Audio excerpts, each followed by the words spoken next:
شهر رمضان الذي أنزل فيه القرآن هدى للناس وبينات من الهدى والفرقان السلام السلام السلام السلام اے رحمت عظیم کے مہمان السلام، قرآن کے نزول کے سامان السلام، رمضان السلام اے رمضان السلام، رمضان السلام اے رمضان السلام۔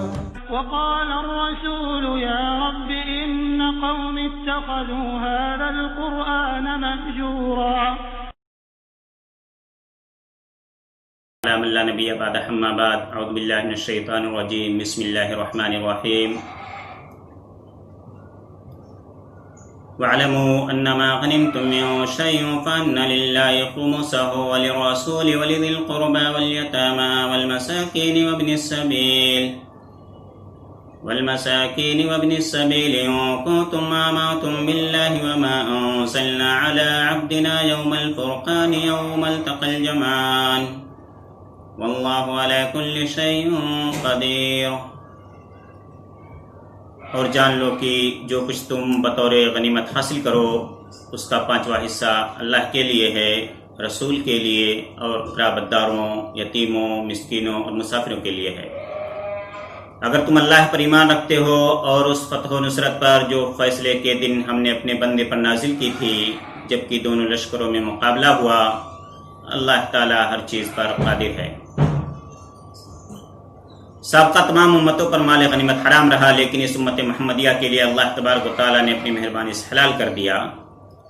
پہلی امتوں میں طریقہ یہ تھا کہ جنگ ختم ہونے کے بعد مخالف جنگجو کافروں سے حاصل کردہ سارا مال ایک جگہ ڈھیر کر دیا جاتا، آسمان سے آگ آتی اور اسے جلا کر بھسم کر ڈالتی۔ مال غنیمت یہ مال ہے جو مسلمانوں کو جنگ کے بعد کافروں سے ہار لگتی تھی، اور جو مال بغیر لڑے جنگ کے ہاتھ لڑے ہاتھ آتی تھی، مثلا صلح کے ذریعہ یا تاوان جنگ ان سے وصول کیا جاتا تھا، اسے فے کہتے ہیں۔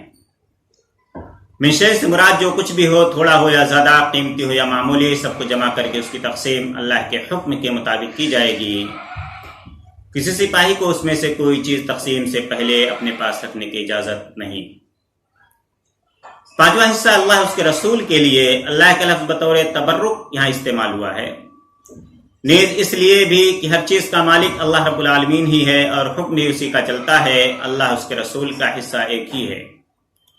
یعنی سارے مال غنیمت کے 5 حصے کر کے 4 حصے تو جنگ کرنے والوں میں تقسیم کیے جائیں گے جنہوں نے جنگ میں حصہ لیا، ان میں بھی پیدل کو 1 حصہ اور سوار کو 3 گنا حصہ ملے گا۔ 5ویں حصے کے پھر 5 حصے کیے جائیں گے، 1 حصہ رسول اللہ صلی اللہ علیہ وسلم کا اور آپ صلی اللہ علیہ وسلم کے بعد اسے مفاد عامہ میں خرچ کیا جائے گا، جیسا کہ آپ خود یہ حصہ بھی مسلمانوں پر ہی خرچ کیا کرتے تھے صلی اللہ علیہ وسلم۔ بلکہ آپ صلی اللہ علیہ وسلم نے فرمایا بھی ہے، میرا جو 5واں حصہ ہے وہ بھی مسلمانوں کے مصالح پر ہی خرچ ہوتا ہے۔ نسائی حدیث نمبر 3388، مسند احمد 316، حدیث نمبر 22,765۔ دوسرا حصہ رسول اللہ صلی اللہ علیہ وسلم کے قرابت داروں کا، پھر یتیموں کا، مسکینوں کا اور مسافروں کا، اور یہ حسب ضرورت خرچ کیا جائے گا۔ پھر اگر اللہ پر ایمان ہے، یعنی اگر تم اللہ اور اس کی اتاری ہوئی وحی پر ایمان رکھتے ہو تو مال غنیمت میں سے 5واں حصہ الگ کر دیا کرو۔ رسول اللہ صلی اللہ علیہ وسلم نے وفد عبدالقیس سے فرمایا، میں تمہیں 4 باتوں کا حکم کرتا ہوں اور 4 باتوں سے منع کرتا ہوں۔ اللہ پر ایمان لانا، یعنی گواہی دینا کہ اللہ کے سوا کوئی معبود نہیں اور محمد اللہ کے رسول ہیں۔ دوسری چیز جس کا میں حکم دیتا ہوں، نماز پابندی سے ادا کرو۔ تیسری چیز جس کا حکم دیتا ہوں، زکوٰۃ ادا کرو۔ چوتھی چیز مال غنیمت میں سے خمس ادا کرو۔ یہ 4 چیزوں کو میں حکم دیتا ہوں۔ بخاری حدیث نمبر 53، مسلم حدیث نمبر 13۔ اللہ کا احسان۔ اللہ تعالیٰ اپنا احسان و انعام بیان کرتے ہیں، جیسا کہ ایک روایت میں آتا ہے، اس نے حق و باطل میں فرق کر دیا، اپنے دین کو غالب کر دیا، اپنے نبی کی اور اپنے لشکروں اور آپ صلی اللہ علیہ وسلم کے لشکروں کی مدد فرمائی، جنگ بدر میں فتح عطا فرمائی، کلمہ ایمان کلمہ کفر پر چھا گیا۔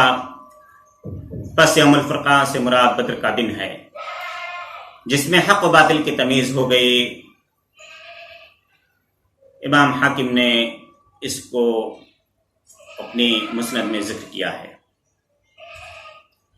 غزوہ بدر مشرکین اور مسلمانوں کے درمیان پہلی جنگ تھی۔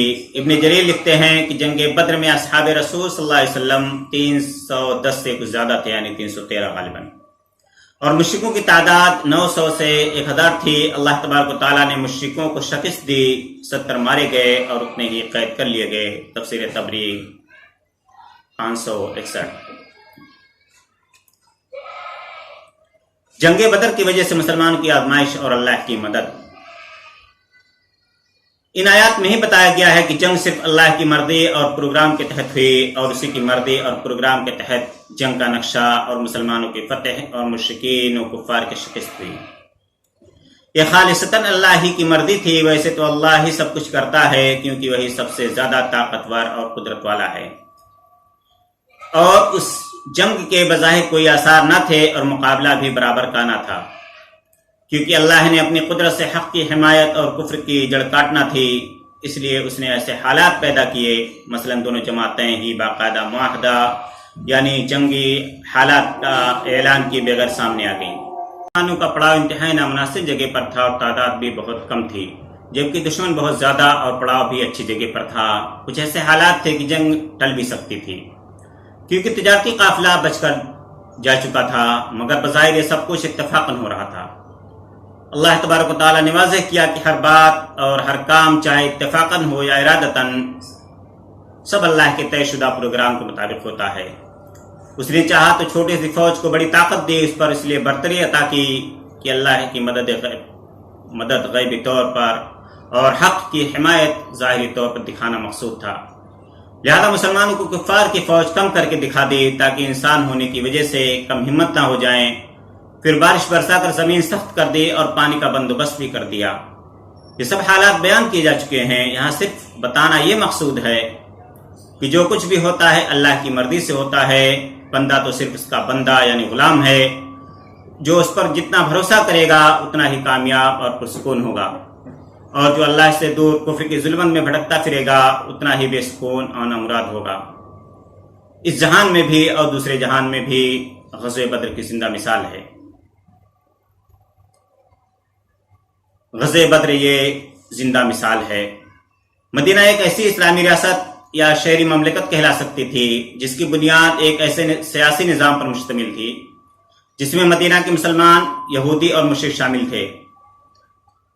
اس ریاست کا قائم ہونا، ترقی کرنا اور اسلام کا مضبوط قلعہ بننا اور اسلام کا دنیا کے کونے کونے میں پھیلنا، اس سب کی بنیاد غزوہ بدر میں مسلمانوں کے فتح پر ہی تھا، اور یہ سب اللہ کی بنائے ہوئے پروگرام ہی سے ہو رہا تھا۔ جب بندہ اللہ پر پورا بھروسہ کر کے نکلتا ہے یا کوئی نیک راستہ اختیار کرتا ہے تو اللہ رب العزت اس کے لیے سہولتوں، آسانیوں اور کامیابوں کے ایسے ایسے راستے ہموار کر دیتا ہے، کھول دیتا ہے، جو بندے کے وہم و گمان میں بھی نہیں ہوتے۔ ایمان اور نیک عمل ہی انسان کو اللہ کے قریب کرتے ہیں، اور جو اللہ کے قریب ہو گیا اس نے سب کچھ پا لیا۔ محترم سامعینو، مشاہدین کرام، 10واں پارہ، اس پارے میں 2 حصے ہیں۔ سورہ انفال کا بقیہ حصہ، سورہ توبہ کا ابتدائی حصہ۔ سورہ انفال کے بقیہ حصے میں 5 باتیں اہم ہیں جو ذکر کرنا مناسب سمجھتا ہوں۔ نمبر 1 مال غنیمت کا حکم، نمبر 2 غزوہ بدر کے حالات، نمبر 3 اللہ تعالیٰ کی نصرت کے 4 اسباب، نمبر 4 جنگ سے متعلق ہدایات، نمبر 5 ہجرت اور نصرت کے فضائل۔ مال غنیمت کا حکم۔ مال غنیمت کا حکم یہ بیان ہوا کہ خمس نبی صلی اللہ علیہ وسلم کی آپ صلی اللہ علیہ وسلم کے اقربا، اسی طرح یتیموں، مسکینوں اور مسافروں کے لیے ہے، اور باقی 4 حصے مجاہدین کے لیے ہیں۔ نمبر 2 غزوہ بدر کے حالات۔ کفار مسلمانوں کو اور مسلمان کفار کو تعداد میں کم سمجھے، اور ایسا اس لیے ہوا کہ اس جنگ کا ہونا اللہ کے ہاں طے ہو چکا تھا۔ شیطان مشرکین کے سامنے ان کے اعمال کو مزین کر کے پیش کرتا رہا۔ دوسری طرف مسلمانوں کی مدد کے لیے آسمان سے فرشتے نازل ہوئے۔ قریش غزوہ بدر میں ذلیل و خوار ہوئے۔ اللہ تعالیٰ کی نصرت کے 4 اسباب: میدان جنگ میں ثابت قدمی، اللہ تعالیٰ کا ذکر کثرت سے، اختلاف اور لڑائی سے بچ کر رہنا، مقابلے میں ناموافق امور پر صبر کرنا۔ جنگ سے متعلق ہدایات: دشمنوں سے مقابلہ کے لیے مادی، عسکری اور روحانی تینوں اعتبار سے تیاری مکمل رکھیں۔ اگر کافر صلح کی طرف مائل ہوں تو صلح کر لو۔ ہجرت اور نصرت کے فضائل: مہاجرون و انصار سچے مومنین ہیں، گناہوں کی مغفرت، رزق کریم کا وعدہ۔ سورہ توبہ کا جو ابتدائی حصہ اس پارے میں ہے اس میں 2 باتیں ہیں۔ نمبر 1، مشرکین اور اہل کتاب کے ساتھ جہاد۔ مشرکین سے جو معاہدے ہوئے تھے ان سے برات کا اعلان ہے۔ مشرکین کو حج بیت اللہ سے منع کر دیا گیا، اہل کتاب کے ساتھ قتال کی اجازت دی گئی۔ نمبر 2، مسلمانوں اور منافقوں کے درمیان امتیاز۔ منافقوں اور مسلمانوں میں امتیاز کرنے والی بنیادی چیز غزوہ تبوک بنی۔ رومیوں کے ساتھ مقابلہ، جو وقت کے سپر پاور تھے اور شدید گرمی اور فقر و فاقہ کے موقع پر پھل پکے ہوئے تھے۔ مسلمان سوائے چند کے سب چلے گئے، جبکہ منافقین نے بہانے تراشنے شروع کر دیے۔ پارے کے آخر تک منافقین کی مذمت ہے، قدرت کے باوجود میدان جہاد سے بھاگے اور جھوٹ بہانے تراشے۔ وہ مسلمانوں کے لیے دل میں بغض و حسد رکھتے تھے۔ مسلمانوں کی خوشحالی و کامیابی پر غمزدہ ہوتے اور مسلمانوں کے نقصان پر خوش ہوتے۔ دوسری طرف مسلمانوں کو قسمیں کھا کر اپنا ہونے کا یقین دلاتے، ہمیشہ مال کے طلبگار رہتے، بخل ان کی فطرت تھی۔ ہمیشہ نبی کریم صلی اللہ علیہ وسلم کے لیے نازیبہ کلمات کہتے۔ ان کے لیے فرمایا کہ اے پیغمبر، آپ ان کے لیے 70 بار بھی استغفار کریں تو بھی اللہ ان کی مغفرت نہیں کرے گا، اور اگر ان میں کسی کا انتقال ہو جائے تو آپ اس کی نماز جنازہ بھی نہ پڑھیے گا۔ پھر ان مسلمانوں کا بھی ذکر ہے جو کسی عذر کی وجہ سے غزوہ میں نہ جا سکے تھے۔